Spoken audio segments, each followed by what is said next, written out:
Disrupting Japan, Episode 23. Welcome to Disrupting Japan, straight talk from Japan's most successful entrepreneurs. I'm Tim Romero, and thanks for listening. Far too many people associate startups with cool technology and associate innovation with high-tech solutions. But sometimes, good business is low-tech and boring at first glance. In fact, I think the more exciting and fun an idea seems at first, the less chance it has to make real money. There's a lot of value to add and a lot of money to be made by solving simple, boring, but highly irritating problems that people face every day. Hiroki Kudo has just such a business in MerryBiz. Fundamentally, and we'll get into the subtleties in the interview, MerryBiz's customers send them a box of receipts by post, and MerryBiz scans them and enters the data into Excel. Low tech. Now, you'll hear my skepticism, hopefully polite skepticism, early in the interview about the viability of this approach. But as the interview progresses, you'll begin to understand the series of situations and decisions that led Hiro to this strategy. Hiro and I talked in an open office, so you'll hear a bit of background noise as people come and go, and you'll hear some laughter in the background after a comment I made about Japanese corporate innovation. But it's a great discussion, and I think you'll enjoy it. So I'm sitting here with Hiroki Kudo of MerryBiz.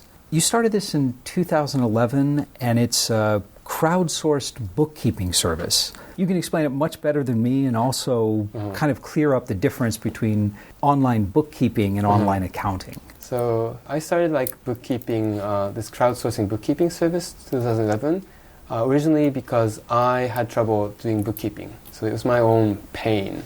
So I kind of looked at services such as Odisks, but they didn't have any Japanese. At that time they had Lancers and CrowdWorks. So I started looking into those kind of crowdsourcing services to kind of help my own needs. That's kind of where I started, and I helped a few friends. But to clear it up, so the difference between bookkeeping and accounting, because there's a lot of online finance applications that people say are accounting, but MerryBiz is a much more focused product from what I understand. Yeah. We do the very basics. We get the receipts, like invoices and such, and input that. Also other things, and they get out PLBS also. So all the financial statements and also tax-related documents. Actually, the original version of your product was really old school, technology-wise, right? Yeah. Your customers basically mailed you a bunch of receipts. You sorted them out and put them in Excel and emailed the files back to them. Yeah. You know that very well, yeah. And when was it? That was 2012? Around that time, yes. In terms of like a minimum viable product, that's a really solid one. Why did that level appeal to the Japanese customers, that simplicity? A lot of people asking tax accountants and using software, they didn't have the basic accounting knowledge and skills to actually do that. You didn't even have a web application until last year, right? Yes. Did you feel any pressure in those 3 years? Were your customers saying, go to the web, or were they saying, no, this is exactly what we want? Take our receipts, send us Excel. So a lot of users ask a lot of requests. Sure. So we really want to narrow down on what really burning needs, what the pain points were. So I didn't want to develop something right away because I was sure we'll get it wrong, and try to figure out the operation, actually what the business is, and what we really need to do, what the pain points are. Then we start, building that into the system. There are a lot of options out there for receipt reporting and management, where the employees will take a picture of the receipt on the mobile phone, and everything gets uploaded in real time.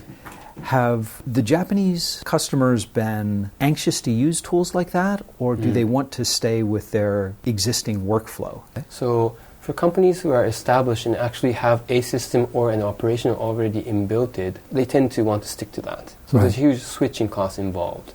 But for a lot of small enterprises, they tend to have no system. Very messy. There's somebody, kind of assistant, who comes maybe 2 times a week or something, that takes care of these receipts, invoices, and etc. Now, accounting and bookkeeping, these are functions where you don't want to necessarily be innovative or creative. Creative bookkeeping is not a good thing.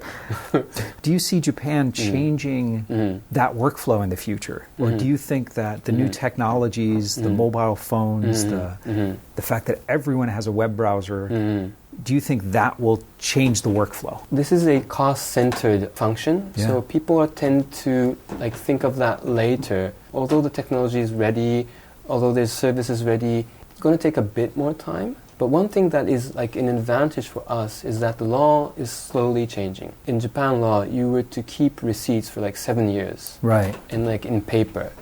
But the law has changed it now that you can have that as a kind of digital format. It sounds like these are very small, incremental changes. Do you think there are going to be any really big changes in this space in Japan? Or do you think it's going to be a lot of small, incremental changes going forward?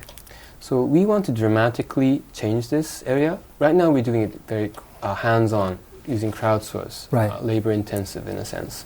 But right now we have the developers preparing to use artificial intelligence and machine learning. So everything will be instantly, automatically done. So what does the machine learning do? Is it just recognizing the receipts? Is it sorting them into the proper categories? Having the scanned image, it recognizes which type. Is it this from a taxi company? Is this from a convenience store? Then it kind of reads what is the date, where's the total amount, what is the item. And then, as you mentioned, it kind of translates that into categories. Let's see, you personally, before you started MerryBiz, you've worked for some pretty big companies. You worked for IBM and GRI too, right? Yes. You also worked at a Rocket Internet company briefly.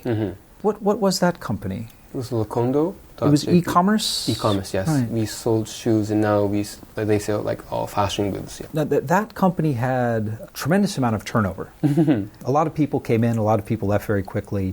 What was your experience there? Why did you leave so soon? Originally, when I joined Lokondo.jp, I was contacted by Oliver, who runs together with his brothers Rocket Internet. They came first with Groupon, which I was not interested, so I kind of helped advise him. But the second time was involved with service. Lokondo.jp, that was a Zappos model, and it was very oriented around service, which I was very interested in. I was wanting to understand, how could you improve service in an already very service-savvy country, in Japan, such as Japan. So that was my huge interest, and therefore I joined. Why I left, they were very demanding around the financials, so they wanted high revenue for the very first year. So they started to discount the products and etc., and they weren't that focused anymore on customer satisfaction. So that kind of wasn't what I wanted to do, thus I left. Was the original focus on customer satisfaction just a marketing position, or was it something that the management kind of changed priorities? It was change of priorities. Everybody originally wanted to do, was related to customer service. We decided on which distribution logistic company that we would use based on that criteria. But we found out that the numbers weren't, going to reach what was required from Rocket Internet. So we had to everybody had to switch. I think in the last 10 years, Japan has become a lot more friendly towards foreign startups, foreign companies in general. What kind of firms do you think should be looking at the Japanese market? What kind of companies do really well here? Consumer business is very crowded, and they have the tastes of people differ from country to country. Thus, I think it's very competitive. I think a lot of companies who are actually B2B could actually do great success if they just understand the business behaviors. What sort of behaviors? For example, how the decision is made. For some traditional companies, decisions process takes so much long time. You have to be very patient, and you have to understand that lead time. Sure. Yeah, the sales cycle in Japan is much, much longer than it is anywhere else I've done business. Yes. So as long as you understand that, and you understand each individual's kind of incentive around why he, she is in that role. It makes it much easier, and there's a lot of personal relationships involved. Well, I think that's true. I think that is one of the things that many foreigners coming into Japan to do business are surprised at. there is a lot of personal relationships, and a lot of the sales, in fact, most of the selling happens after the meeting, outside the meeting, when you're not actually there. Yeah. Talking about Japan becoming more and more friendly for foreigners, a little earlier we were talking about your own engineering staff, and that you're recruiting engineers from all over the world now. How is that working out? And what kind of led you to that decision? MerryBiz currently as a local service, but we have an ambition to move to the whole global arena. Okay. So thus it makes a lot of sense to have a very diversified team. Unfortunately, because we do business only in Japan, is that not many people from outside of Japan would kind of fit on the business side. But on the engineering, system developing side, it's much more easier to have wonderful developers. It's a big step for the first one or two that have to come in and maybe don't speak Japanese that well. Our team is not completely English fluent, but I wanted to kind of see as the engineers, two engineers, would they work together well or not? Yes. Well, I've found that too. In my own experience, engineering staff, if you're working with people who might speak a little bit of English as their second language, it's much easier than trying to manage a multilingual sales staff, for example. Yes. Engineers in general, they can draw things, they can, so it's much more easier to talk about. And the code is universal. Exactly. Everyone understands the same code. You've been involved with quite a few different aspects of startups and market entry and open innovation. And at one point, you ran some entrepreneurial boot camps, right? Tell me about that. Was that worthwhile, do you think? Actually, I'd like to do that more. Yeah? Just I'm kind of really have my hands full with my own business at the moment. Japan, the ecosystem for entrepreneurship is still very young. So and I'm sure a lot of other people want to have this ecosystem more larger. And have a lot more people involved. Having boot camps and events related to that, I'm hoping that we can generate this kind of momentum going forward. In your experience, the people who participated in the boot camps here, did many of them go on to start companies or start projects? I haven't kept track of everybody, but yes, I know some of the people who actually have done their entrepreneurship and go on with their projects. Great. And with some people who haven't done their own project, some have actually joined other people's projects. In total, I think we have this, developed some strong interest. Well, I think that is a good point. And I think that one of the most important aspects of the boot camps or the training programs is connecting people with similar interests. And so, like you say, even if they don't start their own, or they might join, or they might stay friends and come up with a completely new idea in several months. And that's really valuable. We want a lot of people kind of involved so they can help each element, because startups are tough financially and psychologically, a lot of hurdles to go over. So we need a community to a friendly community to support that. I agree completely. And it's interesting watching this community develop. Part of it's developing around these boot camps. Part of it's developing around accelerators and incubators. A lot of it's developing around the venture capitalists here. Where do you see as the core today, or where should it be? So I joined Locondo.jp. I was, related in the project. That was not my own, but so I experienced how it would work. So I'm guessing a lot of people would join tech companies, startups, and kind of experience how it is, get to know how the process is, rough and all that. But it kind of gives you a reality of how it works. And the reality usually is not as harsh as people would imagine. Oh, I'm going to go completely broke. I'm going to be, on the streets. That usually doesn't happen. No, not usually. And that will kind of reduce the pressure and the stress and of actually going to the first step. The more exposure people have to real people doing it, the less scary it seems. Well, I guess it's role models. Yeah, you could say that, yes. For example, if you have a family member who is an entrepreneur, I think it's one of the options. Should I go to a big corporate or should I do my own business? It's very simple, very kind of open option. But for people who haven't had any friends or family members like have done entrepreneurship, it's like, whoa, scary thing. Like, what happens? Like, they have no idea. When you set off in your current career path, for like when you left IBM, were your friends and family supportive of that? Or did they think you were crazy to leave such a great company and do something risky? So after IBM, I actually joined a consulting firm. So that was like small steps going to more of management side. Okay. And then like I started to consult startups. And so I was taking like baby steps toward that and kind of touching the water, trying to figure out like, is this for me, not. I was kind of scared at the start. Sure. But through the experience, like you kind of realize that it's not going to kill you.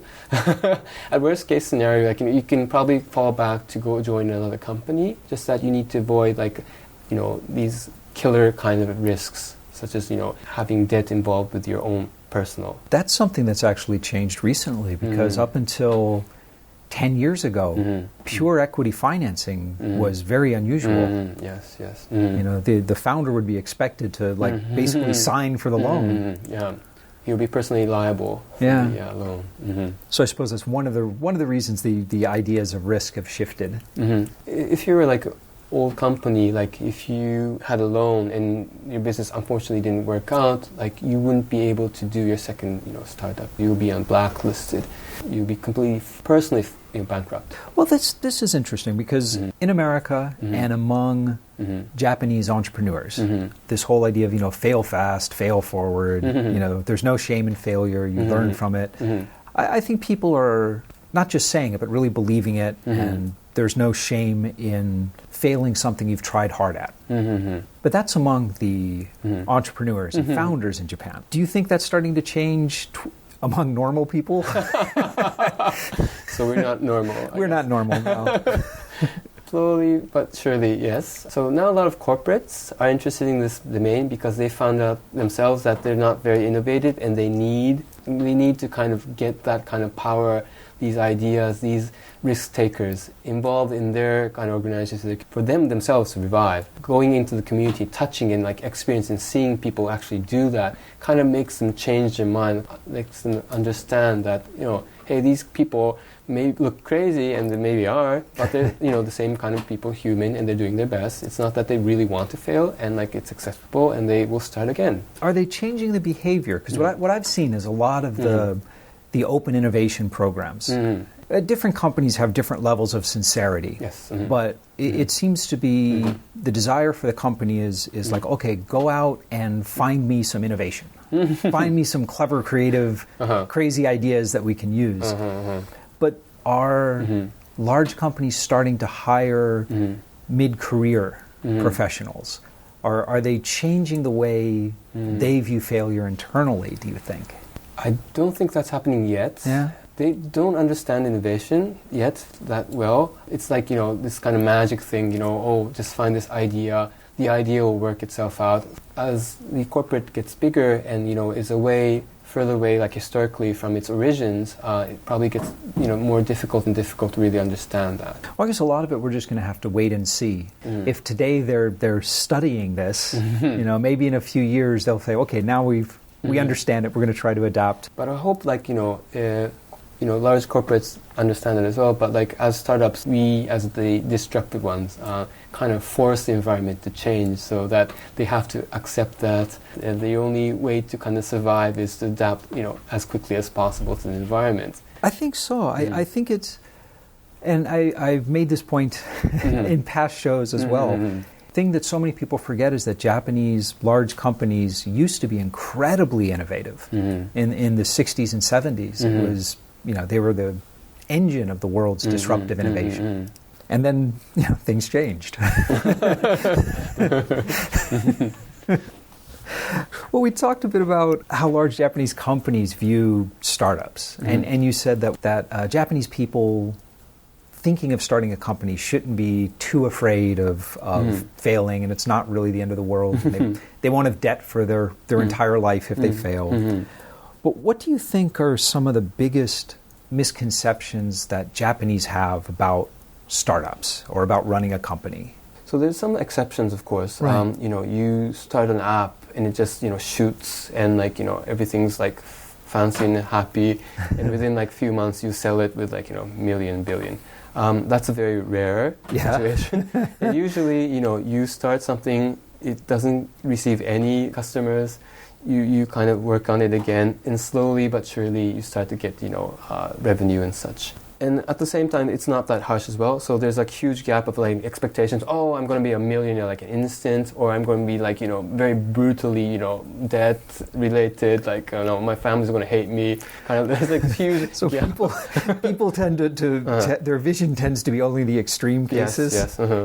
Because they don't know the reality. They haven't really seen somebody like close by. Well, I guess the extreme cases make the best stories. Maybe that's why they're on the news, and that's why they only know about those like extreme cases. Yes, that's true. Just showing up for work every day and persistence isn't nearly as interesting. Mm-hmm. What is it you find most frustrating about being an entrepreneur? Frustrating. I see this new world. Like it's going to happen. Like, everything will be eventually run by deep learning. Everything will be optimized. I see this future that will reduce a lot of like workload in this kind of admin back office world. But kind of sharing this idea, like 90%, like 99% of people can't really understand that. It's probably partially my fault of explaining it. Like, not.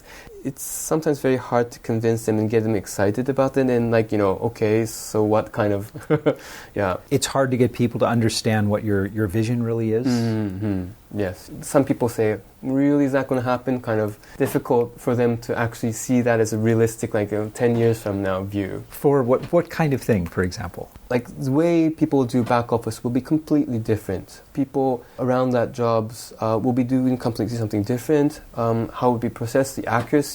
For example, like right now, when we exchange contracts, we we print it out, we stamp it, we send it. Before that, we do a lot of editing back and forth through emails. Like, this is just a joke. For like NDA or something that simple, it should be done like in 5 minutes. It won't take more than that. But unfortunately, with all this technology, we're still doing this very labor-intensive, very old-fashioned way of doing business. This is interesting, and it seems almost like a contradiction in your business. Right now, you're focused on optimizing the existing workflow, right? Yep. Making the painful part go away and not making the customer change anything, really. But you're saying what's inevitable, what we're all going to see in the future is all of that workflow, all of the way of doing business is going to change. Change dramatically, yes. So how are you going to make sure MerryBiz is a part of that change? And that you aren't like kicked out with the rest of the workflow. Pay real attention on that, of course. But like we want to be the innovation leader in that sense. We will kind of address the existing pain because that's the only pain that people understand. If it's a want, people wave that away. So we still need to address the pain and move forward. But we're moving forward in the direction that will change business dramatically. So you're pushing change, but it's right now it's still a little too early? I guess so. Okay. Yeah. The way you bootstrapped up MerryBiz, you did a lot of things the hard way.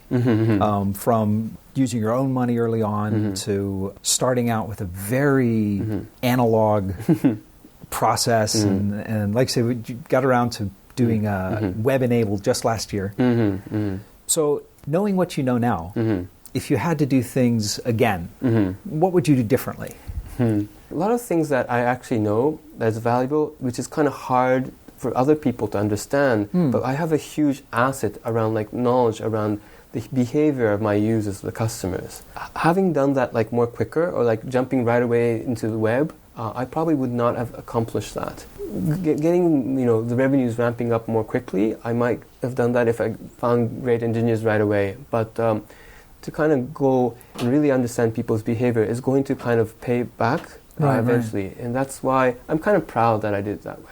Well, it makes sense. So that part, the deep dive into your customers' behavior, you wouldn't want to change that. But is there anything you would change, or are you pretty happy with the course you've taken? The kind of things that I would do probably differently is, now that I know, people management part, I think is a huge issue with like any kind of organization, of course. Right. Especially plays a very huge role in a startup, because startups, things change quite quickly and dramatically. So having a core team, having a very strong core team means a lot and is essential. Myself, I kind of reflect back and have some regrets around like how I should, manage our team, how I should, act or perform as a leader. There's a lot of things that I have learned through the experience in a kind of hard way. This is something that a lot of CEOs say that this is one of the hardest things they have to learn is the management, how to lead people.